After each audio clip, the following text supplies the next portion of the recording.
Hi friends, आज मी मस्त अंड्याचा रस्सा बनवलेला आहे. खूप मस्त झालेला आहे. मस्त तरी पण आलेली आहे. बघा, तुम्ही बघू शकता.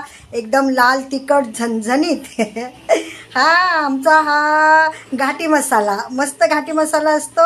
आणि एकदम हे पण रस्सा पण खूप छान झालेला आहे मस्तपैकी.